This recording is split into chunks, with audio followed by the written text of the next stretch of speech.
Something to look forward to after Christmas. Yeah. To another form of storytelling now, one that's just as painstaking as the art of making movies without all the fuss of hours in makeup.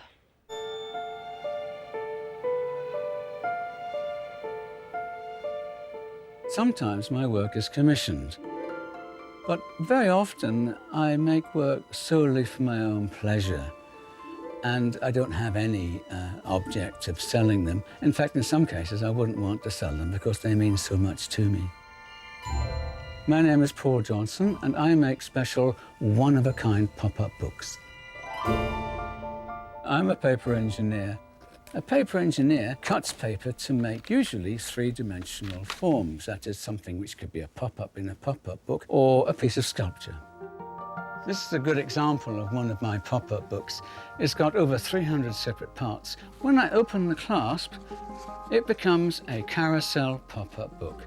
And the beauty of the carousel pop-up book is that you can see all the pages without opening them. It's about a lady who lives in a house. And this is her house here. This is her garden. And also, if I turn it to the back, you can also see the rear of the house and the covers of the book as well. Today, I'm going to make a special pop-up book on the theme of Christmas for the One Show.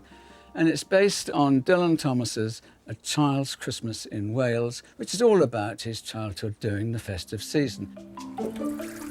I start by taking a large sheet of watercolour paper and I soak it under the cold tap, and then I bleed onto the wet paper brilliant textile dyes.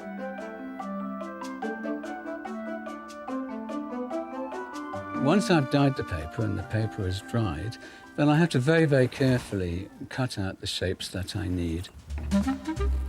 In this particular pop-up, there are 20 pieces. Most of the books that I make sell in America. The most expensive piece I've made is about £4,000, but you've got to remember that's 3 months' work. And how I learnt to love working with paper, growing up in the 1940s, was on the back of cornflake packs. There were models that you could cut out and make, like Norman castles. And I always used to look forward to finishing off the packet of cornflakes. So one piece is finished there. Another 19 pieces to go.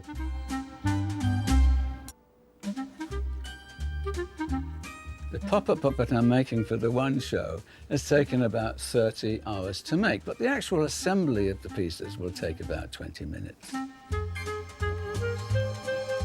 All the single units that make up my pop-up books are joined together with dovetail joints. But they all have to go in a certain order.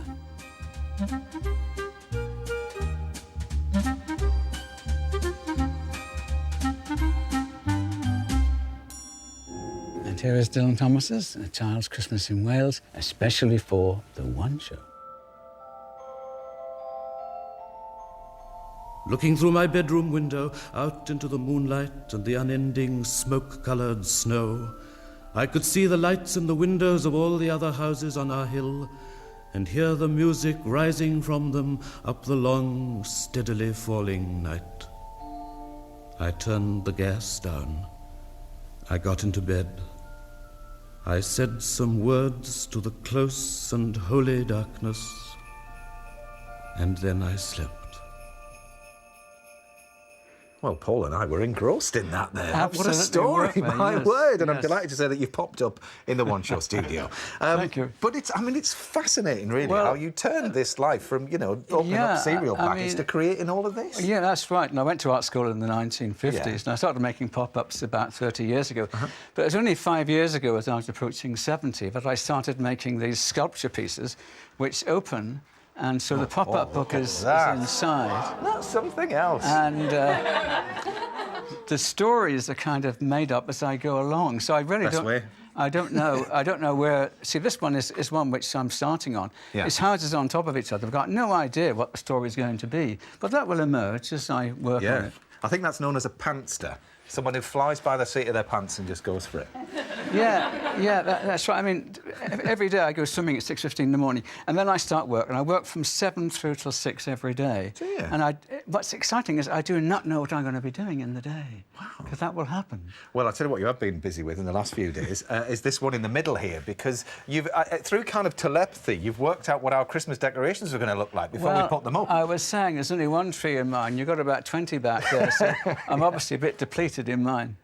Well, I think that's marvellous, I really do. And I think our guests are going to thoroughly enjoy looking at all these beautiful pop-up books as well. And, Al, I don't know what you think down there, but, I mean, it's remarkable, is it not, to be part of a pop-up book like this? Well, the resemblance is uncanny, to be fair. Yeah, and the intricacy is amazing. Gosh. They're great, aren't they? We were just saying. I mean, Chris and you were saying they'd be lovely for your little grandson. So cute. Let's talk about